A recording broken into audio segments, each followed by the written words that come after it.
महाविकास आघाडीचे उमेदवार संजय जाधव हे मतदान करण्यासाठी पोहोचलेत। दिवसाची सुरुवात त्यांनी देवदर्शन करून केली आणि मग ते मतदानासाठी रवाना झाले। त्यांच्याशी आणि त्यांच्या कन्या साक्षी यांच्याशी संवाद साधले आमच्या प्रतिनिधींनी। आपण पाहूया। परभणी लोकसभेसाठी आज मतदान होतंय आणि आज या मतदानामध्ये महाविकास आघाडीचे उमेदवार संजय जाधव हे मतदान करण्यासाठी आलेले आहेत।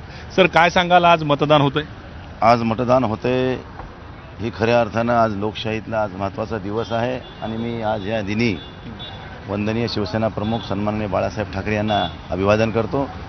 आणि बाळासाहेबांनी ही परभणी जिल्ह्यामध्ये शिवसेनेची रोवलेली मेढ ही आजही अबाधित आहे आणि उद्याही अबाधित राहील हे या ठिकाणी निमित्तानं सांगतो। काय वाटते, काय आव्हानं होती या पूर्ण निवडणुकीमध्ये? जवळपास महिना झाला तुम्ही प्रचारात होतात। या निवडणुकीमध्ये आव्हानं हा विषयच नव्हता, कारण उमेदवारच त्यात तोडीचा नव्हता।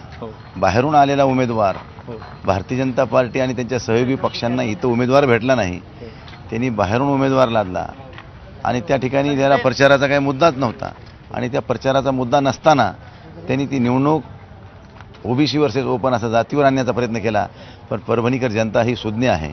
परभणी लोकसभा मतदारसंघातील जनतेने हा मनाचा निर्धार केला की वंदनीय शिवसेना प्रमुखांनी निर्माण केलेला हा परभणी जिल्हा शिवसेनेचा बालेकिल्ला हा आबाधित ठेवण्यासाठी परभणीकर सज्ज आहेत आणि मशाल चिन्हासमोरचं बटन दाबून या ठिकाणी भरघोस मतांनी मला निवडून देतील एवढा मला आत्मविश्वास आहे। काल तुमच्या कार्यकर्त्यांकडून गाडीत तपासणी केली गेली, माझ्यावर दबाव तंत्र केलं गेलं असा सुद्धा आरोप केलेला आहे। उमेदवारांनी आरोप हे धादांत खोटे केलेले आहेत आणि निवडणुकीमध्ये स्वतःला एक सहानुभूती मिळवण्यासाठी केलेला हा केविलवाला प्रयत्न होता असं मी या ठिकाणी या निमित्तानं म्हणतो। काय वाटतं, एकूण किती मतांनी तुम्ही जे म्हणले होते की त्यांनी म्हणले होते की 3.5 लाख आणि मला आता 1 लाखांची लीड परत वाढली, 4.5 लाख मतांनी मी निवडून होतो। महादेव जानकर साहेबाला 3.5 लाख मतं पडले तरी पुष्कळ झाले। संजय जाधव यांची कन्या आहे आपल्यासोबत, तिचं पहिलं मतदान आहे, काय वाटतंय?